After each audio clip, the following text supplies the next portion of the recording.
Hello भाई, जय हिंद। कैसे हैं आप सभी। तो जैसा कि आपको पता है कि इस बार से एसएससी सीजल में एक नई पोस्ट को ऐड किया गया है जिसका नाम है ऑफिस सुपरिटेंडेंट यानी कि कार्यालय अधीक्षक इनकम टैक्स डिपार्टमेंट में। ठीक है, तो इस छोटी सी वीडियो के अंदर मैं आपको बिल्कुल डिटेल में बताने वाला हूं ऑफिस सुपरिटेंडेंट के बारे में कि उसका प्रोसेस, सैलरी, पर्क्स, ये सारी चीजें बताने वाला हूं क्योंकि मैं इस डिपार्टमेंट में पिछले 2.5 साल से काम कर रहा हूं।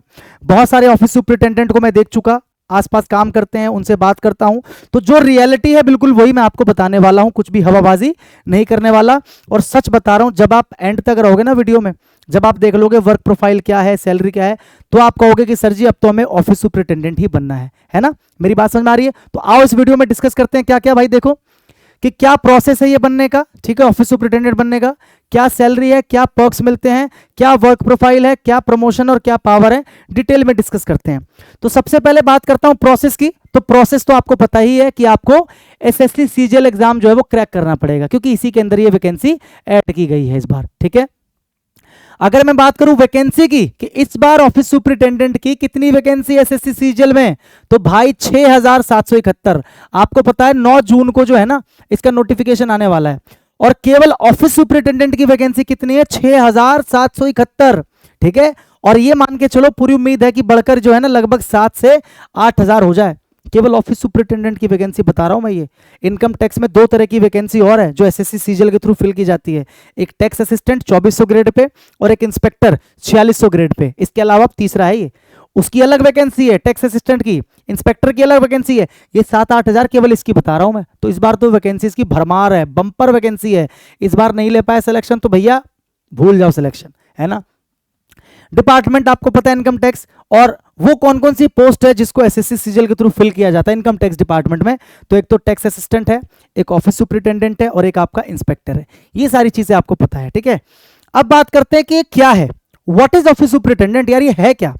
हम सुन तो रहे हैं कि ऑफिस सुपरिटेंडेंट की पोस्ट ऐड की गई है। अब क्योंकि मैं डिपार्टमेंट में हूं तो मैं आपको सच्चाई बताता हूं। एक्चुअल में क्या है ना, ये कोई नई पोस्ट नहीं है, सीजीएल में पहली बार ऐड हो रही है। पोस्ट नई नहीं है, पोस्ट बहुत साल से जो है ना डिपार्टमेंट में ऑलरेडी है ये। ठीक है, क्या होता था, अगर आप एक टैक्स असिस्टेंट हो, ठीक है, तो अगर आपका प्रमोशन होता है, अगर आपका प्रमोशन होता है तो आपके पास में ना 2 चीजें होती थी पहले। या तो आप क्या बन सकते हो, सीनियर टीए, या तो आप बन सकते हो यही ऑफिस सुपरिटेंडेंट। इसका काम बेसिकली क्या है ना, देखो दोनों लगभग सेम ही है, ग्रेड पे भी सेम है, सैलरी भी सेम है, लगभग काम भी सेम है। इसमें थोड़ा सा अंतर है कि जो एडमिन का काम होता है ना, एडमिनिस्ट्रेशन का जो काम होता है वो इसको देखना होता है। मेरी बात समझ में आ रही है। तो पहले ये प्रमोशन के थ्रू फिल किया जाता था, अभी तक, कुछ समय पहले तक।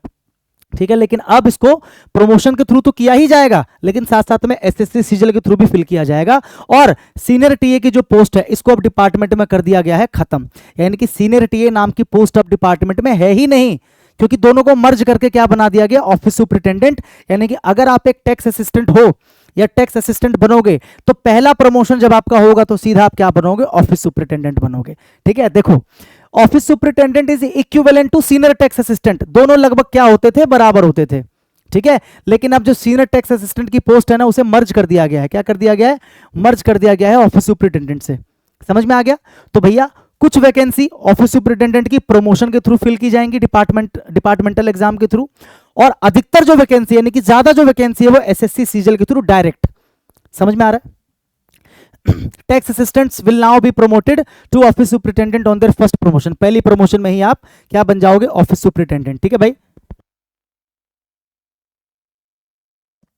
आगे देखो सैलरी की बात करूं तो ग्रेड पे क्या है, 4200 ग्रेड पे की जॉब है भाई ये। ठीक है, यानी कि अच्छी सैलरी मिलेगी। नॉन गैजेटेड है। नॉन गैजेटेड क्या होता है पता है आपको, जिसमें प्रमोशन के लिए आपको एग्जाम देना पड़ता है। यानी कि अगर आपको ऑफिस सुपरिटेंडेंट से ऊपर प्रमोशन लेना है, इंस्पेक्टर बनना है, तो आपको उसके लिए इंस्पेक्टर का एग्जाम देना पड़ेगा। ठीक है, और उसके ऊपर इनकम टैक्स ऑफिसर होता है, उसका भी आपको एग्जाम देना पड़ेगा। यही फर्क होता है नॉन गैजेटेड और गैजेटेड में। नॉन गैजेटेड को प्रमोशन के लिए एग्जाम देना पड़ता है और गैजेटेड को एग्जाम नहीं देना पड़ता, डायरेक्ट उनका प्रमोशन होता है। ठीक है, टाइम के बेस पे। सैलरी की बात करूं तो ग्रॉस सैलरी क्या होती है, जिसके अंदर ये सारी चीजें मिलती हैं। बेसिक सैलरी, उसी में मिला दो डियरनेस अलाउंस यानी कि महंगाई भत्ता, जो कि लगभग अभी शायद 53% चल रहा है। यानी कि जो आपकी बेसिक सैलरी होगी ना उसका 53% और ऐड कर दो इसमें, यानी कि आधे से भी ज्यादा। अगर बेसिक सैलरी मान के चलो 35,000 है तो 17,500 और ऐड कर दो, सैलरी में ऐड हो जाएगा ये। ठीक है, एचआरए मतलब हाउस रेंट अलाउंस, घर का खर्चा सरकार देती है रहने के लिए आपको। ट्रांसपोर्ट अलाउंस, आने जाने का खर्चा भी सरकार आपको देती है। अब आपकी ग्रॉस सैलरी में से कुछ पैसा काटा भी जाता है। किस किस चीज का डिडक्शन? पहला होता है एनपीएस। एनपीएस क्या है? न्यू पेंशन स्कीम, है ना। इसमें क्या होता है, आपकी सैलरी का कुछ अमाउंट जैसे 10% है, वो सरकार क्या करती है, हर महीने काटती है, और सरकार अपनी तरफ से उसमें 14 या 15% ऐड कर देती है। समझ में आ रही है? आपकी सैलरी का 10% या 15% जो भी है, और सरकार उसमें जितना आपसे काटा ना सरकार ने, उससे ज्यादा सरकार उसमें मिलाती है अपनी तरफ से, भाई मिलाती है, और फिर उस पूरे पैसे को आपका जो एनपीएस अकाउंट बनेगा उसमें डाल दिया जाता है, और वो जो पैसा है अलग अलग म्यूचुअल फंड में इन्वेस्ट किया जाता है सरकार के द्वारा। आपकी मर्जी होती है, आप अगर चेंज करना चाहते हो कि मैं इस वाले म्यूचुअल फंड में नहीं इसमें डालना चाहता हूं, तो आप चेंज कर सकते हो, लेकिन फिर सारा रिस्क आपका होता है। ठीक है, मेरी बात समझ गए? तो म्यूचुअल फंड में आपका सारा का सारा पैसा स्प्लिट हो जाता है, जो हर महीने जमा हो रहा है आपका, ये जो भी 15,000 20,000 आपका जमा होगा, ठीक है, म्यूचुअल फंड में जमा होगा, 3 या 4 अलग अलग म्यूचुअल फंड में। तो जब आप रिटायर होगे ना, 30 या 32 साल बाद जब आप रिटायर होगे, तो रिटायरमेंट के समय वो पैसा जो है बहुत ज्यादा बढ़ चुका होगा, क्योंकि वो कहां पर लगा हुआ है आपका, कहां पे लगा हुआ? म्यूचुअल फंड में लगा हुआ है, तो वो पैसा बहुत बढ़ चुका होगा, करोड़ों में होगा वो, ठीक है। तो उसका जो 60% अमाउंट है वो आपको एक साथ मिल जाएगा कि ले भाई जा खर्च कर, और जो 40% अमाउंट बचा वो आपको हर महीने सैलरी के तौर पे दिया जाएगा। ये सिस्टम होता है एनपीएस का, ठीक है। तो एनपीएस के लिए आपकी सैलरी में से कुछ हिस्सा काटा जाता है। एक सीजीई जीआईएस, ये इंश्योरेंस का होता है, 30 या 40 रुपए कटते हैं, और एक आईटीईएफ का कंट्रीब्यूशन होता है, इनकम टैक्स एम्प्लॉयज फेडरेशन का 70 रुपए कटता है हर महीने। अब इनकम टैक्स नहीं कटेगा इस सैलरी में आपका, क्योंकि उस स्लैब से बाहर है अभी, ठीक है, वरना इनकम टैक्स भी करता था पहले। तो अगर मैं ग्रॉस सैलरी में से इन सबको घटा दूं तो वो आएगा आपका नेट सैलरी, और लगभग कितना होगा, 60 से 65,000, ठीक है। ये डिपेंड करता है कि आप किस सिटी में हो, सिटी टू सिटी डिपेंड करता है, जिससे ना 3 प्रकार से सिटी को डिवाइड किया गया है, एक एक्स सिटी, एक वाई सिटी, एक जेड सिटी। एक्स सिटी में सैलरी थोड़ी सी ज्यादा होती है, वाई सिटी में थोड़ी सी उससे कम होती है, और जेड सिटी में थोड़ी सी उससे और कम होती है, ठीक है। तो ये ओवरऑल मैं बता रहा हूं 60 से 65। अब एक चीज ध्यान रखना, अगर कोई टैक्स असिस्टेंट 5 या 10 साल के बाद प्रमोशन लेकर ऑफिस सुपरिटेंडेंट बना है, तो ऑब्वियस सी बात है उसकी सैलरी इससे काफी ज्यादा होगी। बोलो हाँ कि ना? क्यों?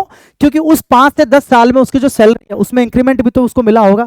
सरकारी नौकरी करने वालों को क्या फायदा मिलता है ना, साल में 2 बार आपको इंक्रीमेंट मिलता है, यानी कि साल में 2 बार आपकी जो सैलरी है ना वो बढ़ती है, 500 या 1000 साल में 2 बार, ठीक है। तो ऐसे बढ़ते बढ़ते बढ़ते बढ़ते अब क्या होता है ना, आपकी सैलरी में अगर 1000 का भी अंतर आया तो ओवरऑल सारी चीजों पर अंतर आता है, क्योंकि डीए जो है ना इसी के बेस पे निकाला जाता है, एचआरए इसी के बेस पे। तो जितना इसमें फर्क पड़ेगा उतना ही इस पर फर्क पड़ेगा, और उतना ही ज्यादा आपकी सैलरी बढ़ती है। तो अगर आप प्रमोशन लेकर ऑफिस सुपरिटेंडेंट बने हो तो आपकी सैलरी ज्यादा होगी। लेकिन मैं किसकी बात कर रहा हूं, जो डायरेक्ट एसएससी सीजीएल के थ्रू ज्वाइन करेंगे, उनकी लगभग जो सैलरी है 60 से 65,000 कट पिट के आपके हाथ में आपको इतनी सैलरी जो है मिल जाएगी, और ये ओवरऑल एक अच्छी सैलरी है। 60-65,000 जब एक साथ हाथ में आएंगे ना तब पता चलेगा अच्छी सैलरी है। और ऊपर से मैं आपको बता दूं, अगले साल जून या जुलाई से अनुमान है कि 8th पे कमीशन लग जाएगा। अभी आप ज्वाइन करोगे 5 महीने 6 महीने में, तो 5-6 महीने आप ये वाली सैलरी उठाओगे, और जैसे ही 8th पे कमीशन लागू हो जाएगा उसके बाद तो आपको पता है सीधा सीधा अपनी सैलरी में कितना बढ़ा दो, कम से कम 15,000 बढ़ा दो।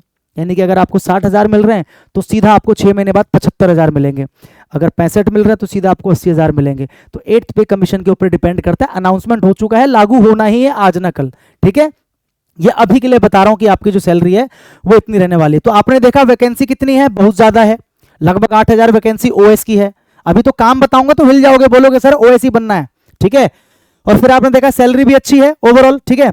और इस बार एसएससी सीजीएल के थ्रू अगर आप ओएस बनना चाह रहे हो तो आई होप आप तैयारी तो कर ही रहे होगे। आपकी तैयारी को और स्ट्रॉन्ग करने के लिए एक इंग्लिश का मेरा बैच है, लाइव बैच है, ये टॉपर्स बैच के नाम से। लगभग 2 महीने पहले बैच शुरू हुआ है। रोज रात को 8 बजे लाइव क्लास होती है, जिसके अंदर ग्रामर, वोकैब, कॉम्प्रिहेंशन सारी चीजें पढ़ाता हूं मैं। Complete grammar with practice, complete vocabulary, complete comprehension, live class होती है। अगर लाइव किसी वजह से मिस हो जाए तो उसी क्लास की जो रिकॉर्डेड वीडियो वो आप देख सकते हो, वो आपको एप्लीकेशन पे मिल जाता है। क्लास नोट्स के साथ में प्रैक्टिस पीडीएफ्स मिलती है। यानी कि अगर आप इस वाले बैच में एनरोल करते हो, इंग्लिश के बैच में, तो आपकी इंग्लिश की पूरी जिम्मेदारी किसकी? मेरी। आप एसएससी का कोई भी एग्जाम देना चाह रहे हो 2025 में, चाहे सीजीएल, चाहे सीएचएसएल, चाहे सीपीओ, चाहे एमटीएस, चाहे स्टेनो, कोई भी एग्जाम देना चाहते हो, तो उसके लिए भाई मेरे बेस्ट क्या है, ये वाला बैच है इंग्लिश का, क्योंकि इसमें मैं सारी चीजें आपको कराने वाला हूं, ठीक है। वो आप क्लास में आकर देखोगे तभी आपको समझ में आएगा। डेमो देखना चाहते हो तो क्या करना, सबसे पहले एप्लीकेशन डाउनलोड कर लो, इंग्लिश बाय रोशन सर, ठीक है। कहां से? प्ले स्टोर से। प्ले स्टोर पे जाओगे, वहां पे लिखोगे इंग्लिश बाय रोशन सर, ये लिखोगे तो आप वहां पे ऐप डाउनलोड कर लेना, या सीधा डिस्क्रिप्शन में जाओगे तो लिंक होगा, ठीक है, ऐप लिंक लिखा होगा, वहां से आप ऐप डाउनलोड कर लेना। वहां पे जाके जब आप कोर्सेज पे जाओगे, किस पे जाओगे, कोर्सेज पे, तो कोर्सेज पे जाने के बाद में ये टॉपर्स बैच आपको दिख जाएगा। ठीक है, 999 का बैच है। ठीक है, वैलिडिटी इसकी तब तक है जब तक आपको सिलेक्शन ना हो जाए। मेरी बात समझ में आ रही है, हाँ कि ना? तो एक बैच आपको सिलेक्शन दिलाने के लिए काफ़ी है। इसके अलावा ना कोई आपको बुक पढ़ने इंग्लिश की, ना कहीं और से वो कैब याद करनी, जो मैं करा रहा हूँ उससे बाहर एग्जाम में नहीं आएगा। तो आपकी तैयारी को और अच्छा आप यहाँ से कर सकते हो। ऐप डाउनलोड कर लेना, डिस्क्रिप्शन में लिंक है। ठीक है, अगर मैं बात करूं पर्क्स, यानी कि सैलरी के अलावा क्या क्या सुख सुविधाएं मिलती हैं, तो भाई आपको अच्छा खासा 3 BHK 4 BHK सरकारी क्वार्टर मिलता है रहने के लिए। ठीक है, लेकिन अगर सरकारी क्वार्टर लोगे ना तो सैलरी में जो HRA मैंने बोला था मिलता है, वो नहीं मिलेगा फिर आपको। तो या तो आप HRA ले लो या तो आप क्वार्टर ले लो, दोनों में से एक ऑप्शन आपके पास होता है। ठीक है, लीव ट्रैवल कंसेशन होता है ये, जिसको बोलते हैं LTC, यानी कि आप अपने परिवार को लेकर, ठीक है, परिवार में मतलब माता पिता, और अगर पत्नी होगी तो पत्नी को लेकर, और अगर छोटे भाई बहन है तो उनको लेकर, जो बेसिकली आप पे डिपेंडेंट है, उनको लेकर आप पूरे भारत में कहीं भी घूमने के लिए जाओ। ठीक है, तो वहां तक का 3rd AC का जो ट्रेन का टिकट होता है आपका और आपकी पूरी फैमिली का, जो आप पे डिपेंडेंट है, वो सरकार आपको देती है, जाने का भी आने का भी। और केवल ट्रेन का ही नहीं, ट्रेन से अपने डेस्टिनेशन तक पहुंचने का जो आपका बस भाड़ा तक होगा वो भी आपको सरकार देगी। ठीक है, और कई जगह ऐसी है जहां पर ट्रेन नहीं चलती है तो वहां का फ्लाइट का भी भाड़ा सरकार आपको देती है भाई। जैसे वैष्णो देवी जाना होगा ना, या अंडमान निकोबार जाना होगा, तो वहां का फ्लाइट का खर्चा सरकार आपको देती है, फ्लाइट टिकट का, आपका भी आपके पूरे परिवार का भी। ठीक है, तो ये लीव ट्रैवल कंसेशन बहुत ही बेहतरीन चीज है, परिवार को आप घुमा सकते हो, इससे बड़ी कोई बात नहीं होती है। परिवार के लिए खुशी की बात होती है कि बेटा उनको अपनी सैलरी पे या बेटी उनको अपनी सैलरी पे सरकारी खर्चे पे घुमा रहा, तो गर्व के साथ वो बोलते हैं, है ना, कि सरकार ने भेजा है हमें। ठीक है, CGHS फैसिलिटी मिलती है आपके लिए और पूरे परिवार के लिए जो आपके ऊपर डिपेंडेंट है।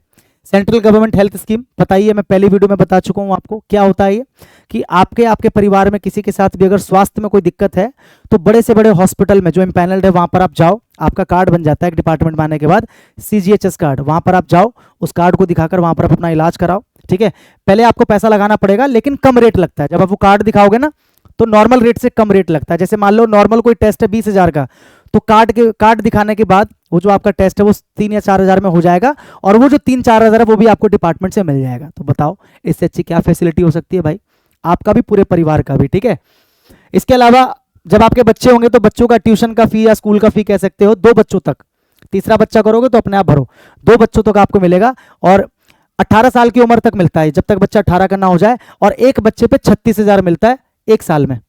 यानी कि अगर आपके 2 बच्चे होंगे तो आपको एक साल में 72,000 यानी कि 72,000 आपको मिलेंगे 2 बच्चों पे, और ये तब तक मिलता रहेगा जब तक बच्चे 18 साल के नहीं हो जाएं। ठीक है, और इसके अलावा जब आप डिपार्टमेंट ज्वाइन कर लोगे ना, जब आओगे तो आपको पता चलेगा बहुत सारी ऐसी चीजें हैं जो छोटी छोटी चीजें हैं लेकिन वो फैसिलिटी ही है। जैसे डिपार्टमेंट की तरफ से आपको एक सिम कार्ड मिलता है, और बहुत सारी चीजें, जब आप आओगे तो आपको पता चल जाएगा, है ना, बहुत सारी चीजें मिलती हैं। तो पर्क्स तो बहुत सारे हैं भाई। ठीक है, इसके अलावा अगर मैं काम की बात करूं कि काम क्या, मैं बताया था ना कि काम सुन के बोलोगे कि सर अब तो यही बनना है। देखो, ऑफिस सुपरिटेंडेंट का जो मेन काम है ना, वो काम होता है एडमिन का काम देखना, यानी कि जो एडमिनिस्ट्रेशन रिलेटेड काम होता है। ठीक है, जैसे मोस्टली आपको पता है डेस्क जॉब है, ये फील्ड जॉब नहीं है, डेस्क जॉब है आपका ये। ठीक है, एडमिन संबंधित जो काम होता है, जैसे कि क्या क्या, स्टॉक को मेंटेन करना, मतलब आपके ऑफिस में, जिस ऑफिस में आप हो उस ऑफिस में कितना सामान आया स्टेशनरी का, या कितनी बॉटल्स आई स्टाफ के लिए, या कितनी चेयर आई, कंप्यूटर में क्या आया, या मान लो कोई कीबोर्ड आया आपने मंगाया, कोई अलमारी मंगाई आपने, तो सारा मंगाने का काम आप ही करते हो। डिपार्टमेंट में आपके ऑफिस में किस किस चीज की आवश्यकता है, आप क्या बनाते हो कि लेटर बनाते हो और अपने ऑफिसर को पुटअप करते हो कि सर हमें इन चीज की रिक्वायरमेंट है, ऑफिसर साइन करते हैं, और फिर वो सामान जो है आप जेम पोर्टल के थ्रू अपने ऑफिस में मंगाते हो। ठीक है, तो स्टॉक मेंटेन आप ही करते हो, क्या सामान आया, कितने का आया, ये सारा आप ही का काम होता है। ठीक है, मेरी बात समझ में आ रही है भाई। सर्विस बुक जो है उसको मेंटेन करने का काम, जैसे जितने भी स्टाफ हैं सबकी अपनी अपनी एक सर्विस बुक होती है, जब आप ज्वाइन करोगे तो आपकी भी सर्विस बुक एक बनती है, उसको मेंटेन करने का काम। जैसे आपका प्रमोशन हुआ तो उसको सर्विस बुक में लिखना पड़ता है, कब आपने ज्वाइन किया सर्विस बुक में लिखना पड़ता है, कभी अगर आपका ट्रांसफर हुआ तो उसको लिखना पड़ता है, इंक्रीमेंट मिला उसको सर्विस बुक में लिखना पड़ता है। ये सारी चीजें ओएस का काम होता है। अटेंडेंस को मेंटेन करना, सारे स्टाफ के अटेंडेंस को मेंटेन करना इनका काम होता है। जितने भी स्टाफ की छुट्टियां होती हैं, किसी को CL लेना है, कैजुअल लीव या अर्नड लीव लेना है, या कोई और छुट्टी लेनी है ना, चाइल्ड केयर लीव लेना है, मेडिकल लीव लेना है, तो वो सारा काम जो देखने का करता है वो कौन करता है, ओएस करता है। इसके अलावा जितने भी बिल्स बनते हैं, जितने भी क्या बनते हैं, बिल्स बनते हैं, वो सारे काम किसके होते हैं, ओएस के होते हैं। बिल पे करने का काम, मतलब पे तो आपको पता है जोनल अकाउंट्स ऑफिस करता है, लेकिन बिल बनाने का जो काम होता है कि भाई बना दिया हमने बिल, वो इसका काम होता है, ओएस का काम होता है। मेरी बात समझ गए? तो ये इसका काम है भाई, ठीक है। Something going, sometimes going on surveys and searches, आपको पता है डिपार्टमेंट के अंदर रेड्स भी होते हैं, ठीक है, लेकिन रेड जैसा कोई शब्द नहीं है डिपार्टमेंट में, लोग उसको सर्चेज बोलते हैं, हम लोग क्या बोलते हैं, सर्च या सर्वे। तो सर्च और सर्वे पे भी जाना होता है ना, वो जब जब डिपार्टमेंट आपको बोलेगा तब तक आपको जाना पड़ेगा। तो डेस्क जॉब है ज्यादातर, लेकिन कभी कभी आपको जाना पड़ता है, ठीक है। Other work allotted by the reporting authority, और इसके अलावा आपकी जो रिपोर्टिंग अथॉरिटी यानी कि जो आपके ऑफिसर है, वो जो भी आपको काम बोलेंगे भाई, जैसे कोई रिपोर्ट बनाना है, कोई लेटर तैयार करना है, या कोई और काम करना है, तो वो भी आपको करना ही पड़ेगा। मेरी बात समझ गए? तो ये ओवरऑल क्या है, वर्क प्रोफाइल है। अब आगे बढ़ते हैं कि प्रमोशन कैसे होता है। तो सबसे पहले आप एक टैक्स असिस्टेंट हो, ठीक है, फिर आप क्या बनते हो, ओएस। लेकिन अब तो डायरेक्ट आप इसमें भर्ती हो सकते हो एसएससी सीजीएल के थ्रू, मैंने आपको बता ही दिया है ना। तो अगर आप ओएस हो तो एग्जाम देने के बाद पहला प्रमोशन लेके आप क्या बनोगे, इंस्पेक्टर, या तो इंस्पेक्टर बनोगे, सॉरी इंस्पेक्टर बनोगे। इंस्पेक्टर के बाद एग्जाम देकर आप क्या बनोगे, इनकम टैक्स ऑफिसर या तो एडमिनिस्ट्रेटिव ऑफिसर, जिसको बोलते हैं एओ। क्या बोलते हैं, एओ। दो चॉइस होती है आपके पास। उसके बाद प्रमोशन लेके आप क्या बनोगे, assistant commissioner of income tax. अगला प्रमोशन ये, अच्छा यहां से ना, यहां से एग्जाम नहीं होता, यहीं तक के लिए एग्जाम होता है, इससे ऊपर जितना भी है ना बिना एग्जाम के है ये। जैसे आप इस वाली पोस्ट में आ जाते हो ना, यहां पर आ जाते हो, इसमें आ जाते हो, ये हो जाता है गेजेटेड। ये क्या है, गेजेटेड है। गेजेटेड का मतलब समझ गए, यानी कि अब इससे ऊपर जाने के लिए, इससे ऊपर जाने के लिए अब आपको एग्जाम देने की जरूरत नहीं है, ठीक है। असिस्टेंट कमिश्नर के बाद डेप्यूटी कमिश्नर, उसके बाद आप बनते हो ज्वाइंट कमिश्नर, उसके बाद एडिशनल कमिश्नर, उसके बाद क्या बनते हो, कमिश्नर। कमिश्नर के बाद में क्या बनते हो, चीफ कमिश्नर, फिर प्रिंसिपल कमिश्नर, फिर प्रिंसिपल चीफ कमिश्नर। हालांकि वहां तक नहीं पहुंच पाओगे एक ओएस की पोस्ट से, वो आप तब पहुंच पाओगे जब आप यूपीएससी क्रैक करके डायरेक्ट आप क्या बन के आते हो, असिस्टेंट कमिश्नर। जब आप यूपीएससी क्रैक करते हो ना, डायरेक्ट आते हो, तो आईआरएस ऑफिसर बन के, क्या बन के, आईआरएस यानी कि इंडियन रेवेन्यू सर्विस को ज्वाइन करके जब आप डिपार्टमेंट में आते हो तो आप सीधा क्या बनते हो, असिस्टेंट कमिश्नर। तो अगर आप यंग एज के अंदर असिस्टेंट कमिश्नर बन रहे हो, फिर तो आप क्या बन सकते हो लास्ट में, principal chief commissioner, principal CCIT, principal chief commissioner of income tax. ये सबसे बड़ा होता है इनकम टैक्स में, पूरे एक जोन का मालिक होता है, आप ये कह सकते हो, ठीक है। और इससे भी ऊपर क्या होता है, बोर्ड के मेंबर्स, जैसे सीबीडीटी है ना, central board of direct taxes, एक बोर्ड है इनकम टैक्स को कंट्रोल करने वाला, उसका मेंबर इससे भी ऊपर होता है, ठीक है। तो ये ओवरऑल प्रमोशन का स्ट्रक्चर है। पावर की बात करूं तो पहले भी बता चुका हूं जब मैंने इनकम टैक्स इंस्पेक्टर के बारे में बताया था, no direct power but reputation is there. देखो भाई सिंपल सी बात है, आपके घर परिवार में, आपके समाज में, आपके गांव में, आपके गली में, आपके मोहल्ले में, आपके एरिया में, चौक चौराहे पे आपकी इज्जत है कि आप सरकारी नौकरी में हो, क्योंकि हम लोग भारत में, और भारत में सरकारी नौकरी की अलग भौकाली है। तो आपकी पूरी इज्जत है, लोग तमीज से बात करेंगे, रिस्पेक्ट से बात करेंगे, जी लगाकर बात करेंगे। और ऊपर से आप किसी को बोलोगे ना सुपरिटेंडेंट हो, ऑफिस सुपरिटेंडेंट मत बोलना, सुपरिटेंडेंट टू इनकम टैक्स में, तो एक अलग बातचीत आ जाती है। मेरी बात समझ में आ रही है? लोगों को लगता है कि कितनी बड़ी पोस्ट है, कितनी बड़ी पोस्ट पे है। हालांकि बड़ी पोस्ट है भी, ऐसा नहीं कि छोटी पोस्ट है, कहने का मतलब अच्छी पोस्ट है, मेहनत से लिया आपने तो अपने आप में बड़ी पोस्ट है। चाहे आप एमटीएस ही बने हो, चाहे आप टैक्स असिस्टेंट ही बने हो, अपने आप में बड़ी पोस्ट है वो, क्योंकि आपने मेहनत से लिया है, पैसा देकर तो नहीं लिया ना। मेरी बात समझ में आ रही है? तो पावर जैसा कुछ भी नहीं है, आप एक आम नागरिक हो, भीड़ में भी आप एक आम नागरिक हो, ठीक है। बस अगर आपको बात करने का तरीका आता है तो आप तरीके से बात करके लोगों में अपनी एक छाप छोड़ सकते हो, अपनी एक इमेज बना सकते हो। डायरेक्ट पावर जैसा कुछ भी इसके अंदर नहीं है, ठीक है मेरे भाई। तो आप लोग कमेंट में मुझे बताना कि ये पोस्ट आपको कैसी लगी, और क्या आप एक ऑफिस सुपरिटेंडेंट बनना चाहोगे, या और कोई आपकी ड्रीम पोस्ट है। अगर और कोई आपकी ड्रीम पोस्ट है तो मुझे कमेंट में बता के जाना कि आपकी ड्रीम पोस्ट क्या है, ड्रीम जॉब क्या है, ठीक है। और मिलता हूं आपसे अगली वीडियो में, और अगली वीडियो आपको किस पोस्ट के ऊपर चाहिए वो मुझे बता देना, मैं उसके ऊपर वीडियो बना दूंगा भाई, ठीक है। तो चलो मिलता हूं नेक्स्ट वीडियो में, तब तक के लिए सभी को भाई जय हिंद।